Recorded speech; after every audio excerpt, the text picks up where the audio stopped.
Came through in the dark looking like Batman. Batman. Lostboy Radio. Back again for another episode. My name is Daniel Desani. Same as last week.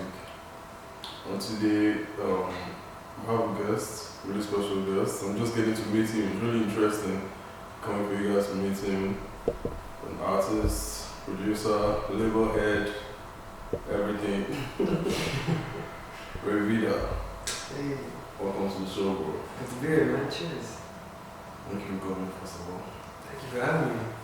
Honor. How have you been, bro? How have you been? How's the last, let's say the last 5 months, how's it been for you? It's been good.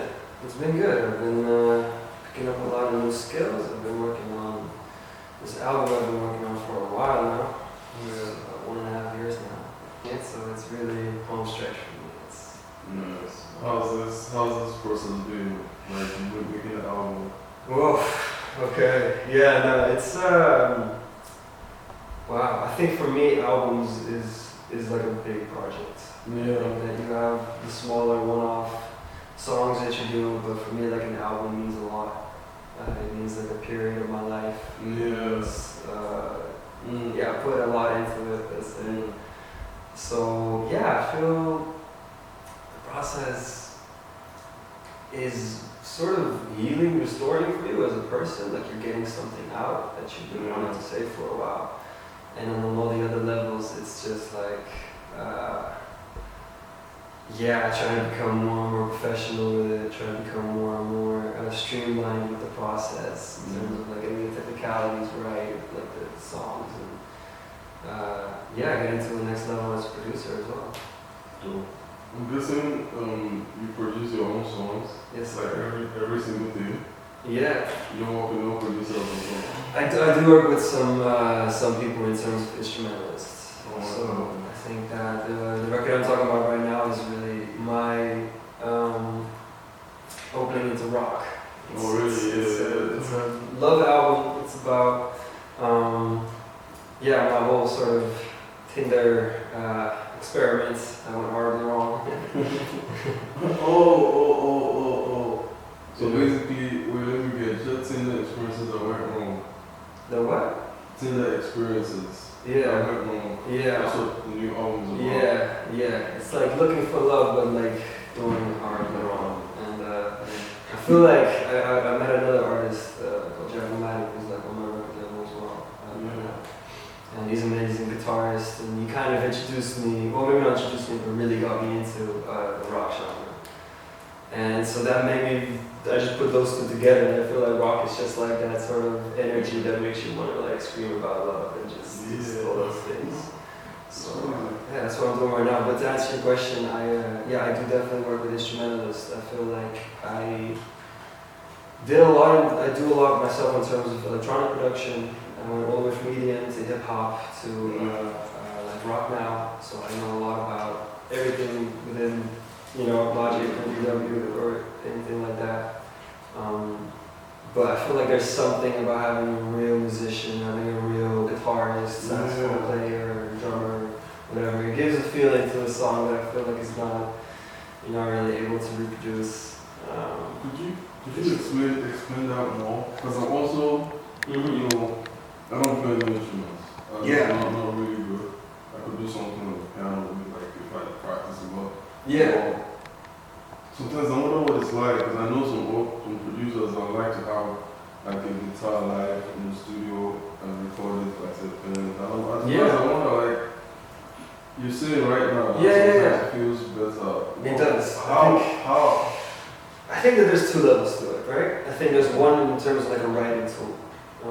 If I sit just fully in Logic and I'm just writing a melody with like a little pencil tool and like piano roll, some stuff like that, I will take a different approach than if I were to sit at a keyboard or like write some chords out there, or if I were to pick up my bass guitar and then play it like that. I'll come up with different things. And it's almost, I can't entirely explain what that is or like why I come up with a certain thing there. But you write different things. I guess it's a lot more like organic. It's a lot more. Yeah. What's the word? It's original. Really. Yeah. That's the way to put it. Yeah, I think it gives like a human feeling to things. Also like. It's like performing live. Is it like performing live? Yeah. I think that you're putting some elements together in terms of like timing and pitch, like that are just live. That just feel like someone's doing it in front of you instead of it's been orchestrated that way by a computer. Yeah, absolutely. And then, like as like from an engineering point of view, like there's just no way you could ever tell me that like a violin in like a computer program, like a VST or something like that, it's gonna sound the same as a real violin or like a microphone with like a real player. Like to me, that doesn't sound the same maybe to another crowd, but yeah. So you think live is better? I do. I will say that I think that some elements are really like digitally reproduced. Right? So like sampling, for example, you can mess with a sample. You can make it sound different. Great artifacts that are nice. I mean, classic debate, right? Autotune. Did it ruin singing, or is it like an addition to the wheelhouse, right? Wait, what do you think about that? I think it's an addition, absolutely. Yeah. I think it's an addition to the wheelhouse. I think that it's an effect, it's a creative effect to be applied. I think that you could definitely use it to cover up things that are not nice. Yeah. And you could argue that, like, you know, maybe a real singer sounds better, but I think that that's always a case-by-case basis. I think for myself, sometimes I like it, sometimes I don't. Sometimes I feel like I want to just have my actual voice out there, or just not that like auto-tune style effect. Whenever I make hip hop or trap, if I make trap, like man, I kind of want a little bit of auto-tune on there. It's just that sauce that makes it that genre as well. Personally, I don't mind auto-tune at all. Yeah. At all, like how I mean, the whole point is for it to sound nice. Like the whole point is for it to sound nice. And I'm thinking like, man, if you could auto-tune my voice and it sounds better. Yep. I'm gonna do it. I'm not like, sometimes I meet some artists on there, like there's this song I did one time and I did the remix of the song and I had another artist on it and you know, I sent the song to him and I was like, oh, he doesn't really like auto-tune, like I could just reproduce it and take away the auto-tune just a little bit and I'm like, I was trying because it took me like a long time to do that and I'm like, oh my god. So I just left the song there. But in my head I'm like, it sounds nice, I don't know what you're so worried about. Like it sounds nice, I'm sure nobody's listening to this thinking, I'm like, auto-tune this thing, auto-tune this, I'm not gonna listen. I'm like, bro, it sounds nice. That's what I think. Yeah. Well, you know. I think it's almost an old head versus new head type of conversation as well. Where like when auto-tune first came out, you know, like when T-Pain did it for the first time, people did not like it, you know. And then Kanye came over with it. It was Starbrick. And then everyone was like, oh. And now everyone does it. Yeah, exactly. Like Lil Wayne's based his whole career based off of that, so it's like. I don't know. I feel like Lil Wayne sounds like that. Not really. Yeah. Because when I hear him talk, it sounds almost the same. Yeah, exactly. Well, yeah. I mean, you got so used to it, and I feel like that's the thing. Like the new generation, you got so used to it. Like I feel like a lot of people can't even really tell that that's like very weird or anything. So yeah, I don't know. Or could you live without it though? I feel like I can. Yeah, you can't. No, I can't. If I wanted to, like if I really wanted to. Right. I genuinely believe like I'm a really good singer. Like, if I wanted to do a song or sing live or do anything, I can. Yeah. But you know, it just makes it a lot easier. So I'm gonna do it. Well, yeah, I definitely feel like I can. Sometimes I've tried it too. Sometimes, like there was one time I was trying something new, like recording, and I took away all the effects and everything. I just wanted to record with just my voice, backup, the vocal, everything, just my voice, and see if this would sound like still good enough to listen to. Yeah. And I did, and it sounded like shit. It sounded like shit, and I'm like, no, put it back on. But, you know, but I figured that it just needs a little more work if you just sing differently. Yeah. But, you know, it's so stressful, bro. It can be. I think, like, for me, like, I had autotune before I was anywhere near what I would call a good singer, or like, you know, a decent singer even. So I feel like there's like a big point of gap of time where it was like you used to cover up your own insecurities, right? It's like I feel like I can't really sing, but now I can, you know? I hate that movie like that. Yeah, I mean, you know? So I feel like for that, it's always like, it's almost like growing to learn to live without it. It's like, can I live without it?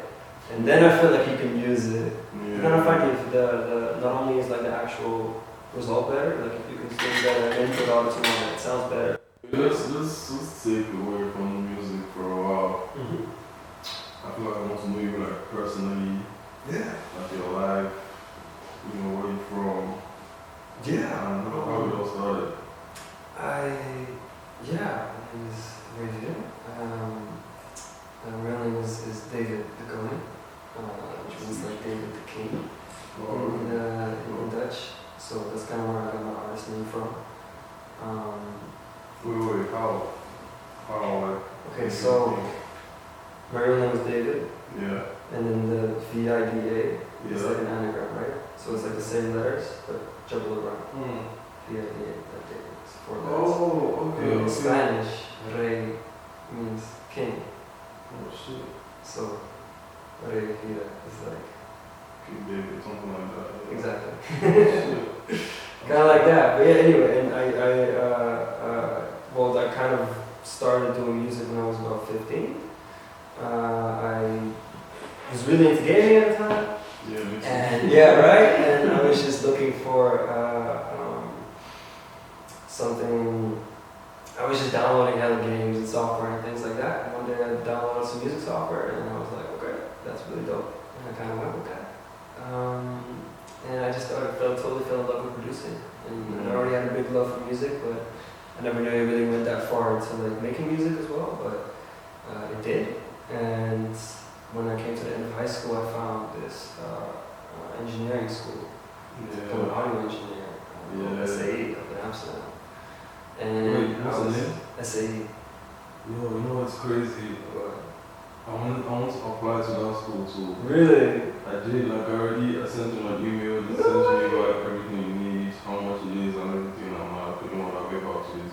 Gang. But I always want to go to that school just to learn. I want to get really good at producing. Yeah, no, I had the same. I really wanted to make things sound professional because I feel like when you start producing, like the number one caveat is like, oh no, it doesn't sound. Yeah, like what you listen to, yeah.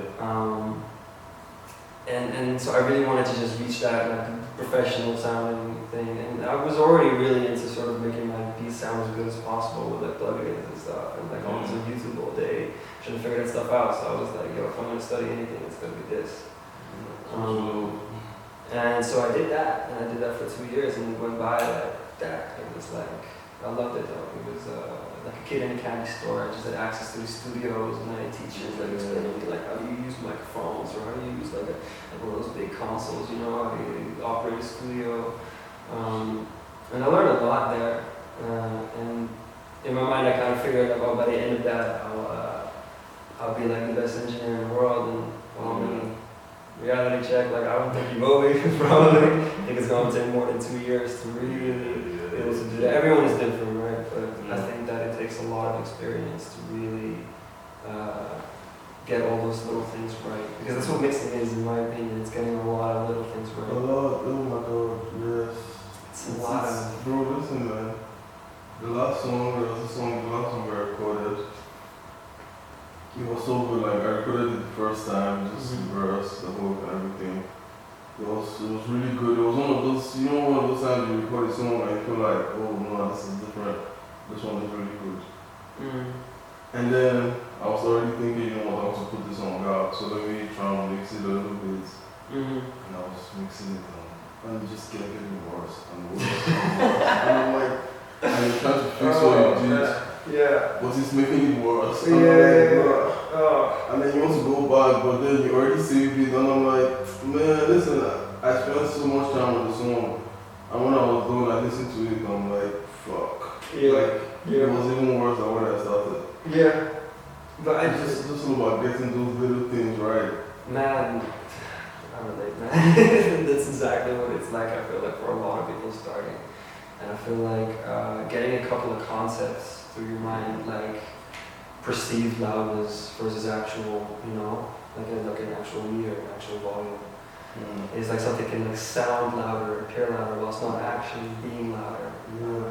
That really helps you because when you start out, you just turn up a bunch of things. Yes, For example, I'm going to start messing, and I'm going to turn up a bunch of things, and then at some point everything is clipping, and just the whole thing is like distorted, and you're like, what did I do? Well, it's like everything, like you think it just keeps sounding better, but really you're just turning it up louder. Like that's like our first thing to kind of like wrap your head around, right? And I think that in a lot of ways mixing is sort of like a mentality of like, how do I get this desired sound? How do I get this thing that's in my mind? And it's not always obvious. It's not always obvious. Like you think like, oh, I want a big pitch, and just turn it up, just turn up the low end. It's like, it's not always how you get there, man. Sometimes it is, but like, it's really not always how you get there. So, it's, I think it requires a lot of patience because sometimes you want to do something, you click on a bar, and it's like 50 different subsets. Oh yeah. And then you click on one, and I'm like 20, and I'm like, oh, I just like, you get lost in the sauce. There's so many things that I cannot remember all these things. I don't know what to do when. So I do. You do? Yeah, absolutely. I really took it to that length, but I mean, you say that like it opens up a bunch of boxes, but it's like I don't think it's that. I'm very confident you could do it. You could figure out exactly, what every single effect plugin does. I'm pretty sure that you could figure out all of it. Because I mean, it's sort of like categories as well. Like if you figure out what a compressor does, then like okay, different types of compressors, okay, and then like in different types of compressors, you have just like some famous models that are like really good for a specific thing. And that's when it goes faster and faster as well. Because then like the harder time you mix something, and like you know that you already know this compressor and vocal. Fire, right? So then you don't have to search through like 500 plugins. It's just more like in your mind, you remember like, okay, I know that probably one of these 3 things is gonna work. And try those 3 things. I like that one done. You know? I never thought about it like that's so obvious, but I still didn't think about it like that. Nice. I think when you said like it takes time, I totally agree because it takes time to figure out and try things. But I think that's the beauty of the trying though, like the beauty of music, art, like things like that is. There's no wrong answer. And you could do something that would be, to classically trained people, maybe like stupid or like unorthodox or not good. You can still be fire. I was listening to an interview with Pharrell. Pharrell, yeah. And it said something similar to what you just said. It was like creatives, how do you put it? It's like creativity is not necessarily coming out of you. Like creativity is like a university. It's a library. You're just trying stuff out. Like you take this book out. Like someone else might take that same book out and figure it out. It could be you. It's not like you just possess the power. You tried it and it worked, and you knew it now. So I feel like I'm inclined to agree with that. I think it's almost, from an ego point of view, it's almost nice to think that you're doing it right. But I think if you're really honest, then it's probably not really like entirely like that. I think that you sort of pick up on something or you find something. You're drawn to something, some element. I think that probably agree with you. Alright. So you mentioned your other label. Your own label. Yes, sir. What's it called? It's called Never Lose Records. This is just you or like a bunch of people? It's the 3 of us right now. It's so I went to SAE and I met one of my very good friends there, Don Faro, one of the artists. He's from all over. He lives in Portugal right now. That's what he calls home. So that's kind of his name, Don Faro. And we started that record label together back in like 2019. His name is Don Faro and you are King David. Listen to the next one is like Knight or something. Bishop. No. The next one is the Jack-O-Matic. No, I don't know that is. Nomadic means like you don't have a home. Oh yeah. Oh, I thought you meant that was his name. Oh. Yeah, Jack-O-Matic. Well, that's his name? That's his name. Like he doesn't have a home? Yeah, well, he's also from all over. He's nationality-wise, he's a very diverse person, I'd say. You know what's crazy? I feel like a lot of creatives are like that. Maybe not a lot, because there was this time I was listening to Kanye West on Dream Champs and he said something about being a nomad. And I heard him say that and it resonated with me a lot. Because I feel like, even right now, I'm living in the Netherlands, but I don't feel like I feel like I could be out of here in 2 months. And I feel like I could be anywhere in the world and still operate and do everything I'm doing and still. I feel that. You get me? That's how like when I think about my life, like the highest possible point. Yeah. Is when I can move to wherever I want to, whenever I like. Yeah. I live there if I felt like. Well, I mean, I think that's something that's like very, if you draw like a parallel to like creativity rather than making a song, you can go anywhere. Yeah. You come out of anywhere, right? And then if you're that kind of person, then that also reflects in your life. Like, you know, you're interested in many things. You're like, oh, what's that like? You know, same way you're like, oh, what's the part of what is that like? Like, let me go explore that genre or type of pocket or whatever. Same way you probably are in life. Like, you're just like, oh man, like, just in London someday, let me go there. You know, like, things like that. So I think this is definitely a parallel between creative spirit and sort of being a nomad in real life.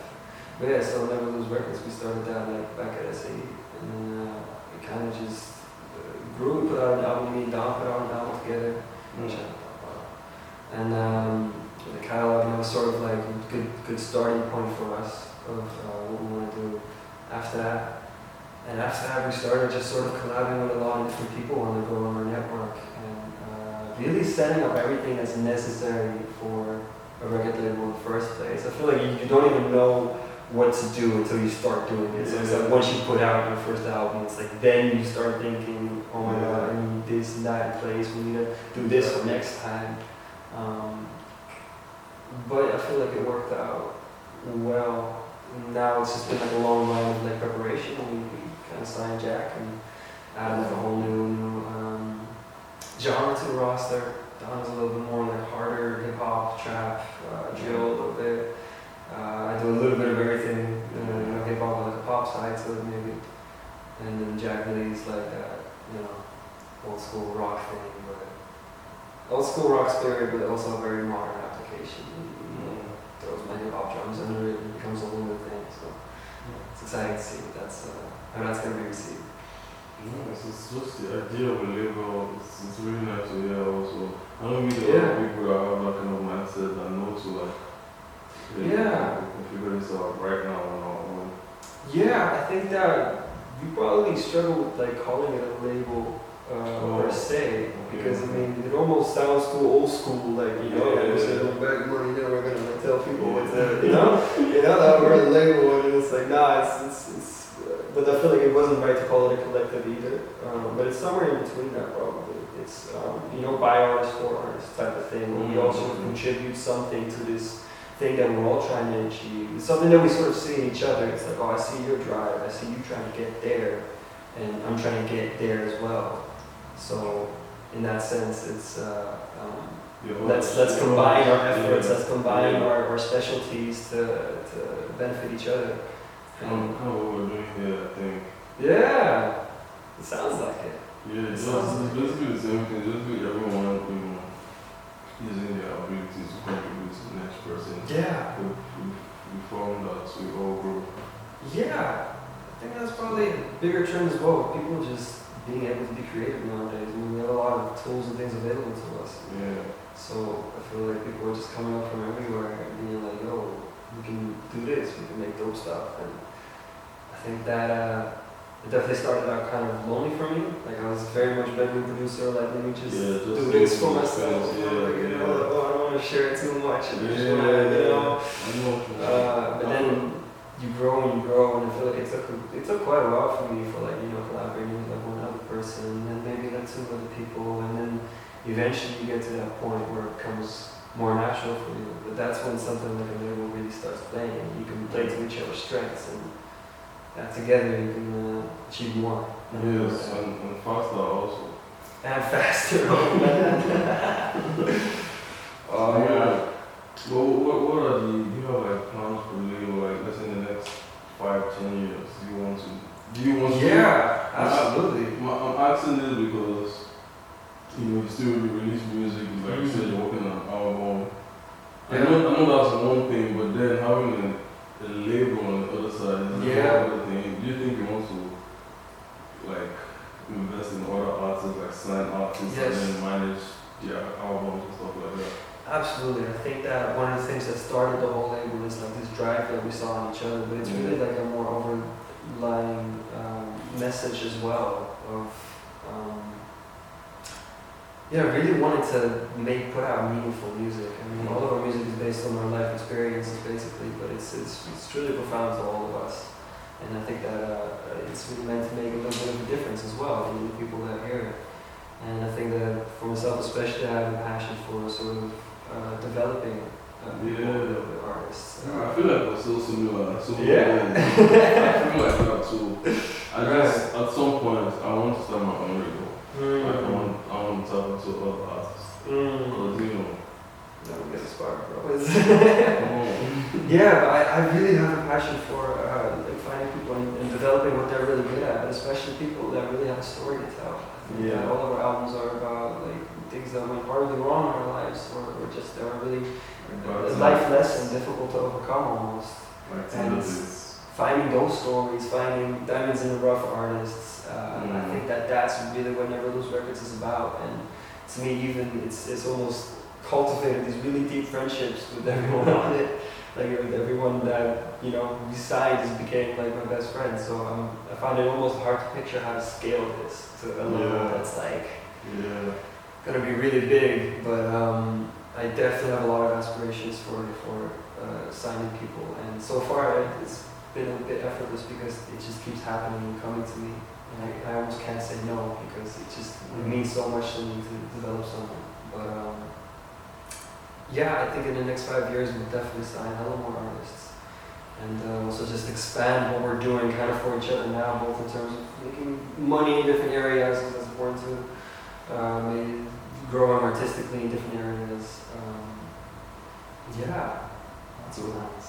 It's nice, it's inspiring. I love hearing stories like this. Because sometimes I feel like it's just me saying dreams and things I want to do. Right. When I hear other people with such strong visions, I'm like, that's just really nice. Like there's people like this. Well, maybe because you're like a rapper, singer as well, right? Yeah, I guess. Yeah.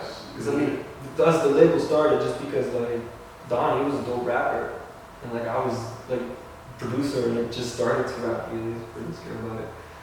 And like it just started because like he needed a producer, I kind of needed a rapper, and that was literally the whole basis, right? Yeah. So that's the key. That's the key to running the music label. You need an in-house producer and an artist. Right. That's a label. Right. That's a label. I mean, maybe a manager, but like you could be your managers. Yeah, that's a good point, man. I feel like a manager is definitely nice, but I feel like it taught me a lot. It taught me a lot personally as well to manage multiple artists besides myself. But man, I think that's all you need. I think it's maybe it's almost more about just relationships and understanding with each other about like what you're really good at, and like it's like in a way I'm sort of like always seeing the whole process, because I feel like from A to Z, like I'm probably most skilled from like songwriting to engineering. So I'll probably fill in the gaps where other people are lacking. It's also nice. My dad told me the same thing. He told me if you want to build a business, like you need to know how to do it from the ground up. Like if your producer is not there, you need to know how to be the producer. You need to know how to be everything, just in case. We're about to wrap up now, but I just want to ask you one quick question. Don't think about this too much. If you could be president for a day. If I could be president for a day. For one day, what law would you change? Or what law would you put in place? I was president of what? Of the country. The Netherlands. Yes, of the Netherlands. Oh. Don't think about it too much. That is a tough one. I would probably do something just because it touches my heart a little bit. Something about like the gas prices or something like that. Or they'll probably live in more houses, man. Yeah. housing prices, I would just take control of the building corporation, something like that. I don't even know how to do it. I'm very not qualified to be the president, so I don't know how I would do this. But I would do my best to fix that, because I feel like as a young person starting out right now, like not being able to afford a home, like that's just one of the most pressing issues. So I would get a dream team of advisors and figure out how to solve that. Yeah. But yeah, this is about it, and this has been a really dope episode, bro. Well, yeah, Lostboy Radio, thank you for tuning in. Please like, subscribe, and tell someone about it.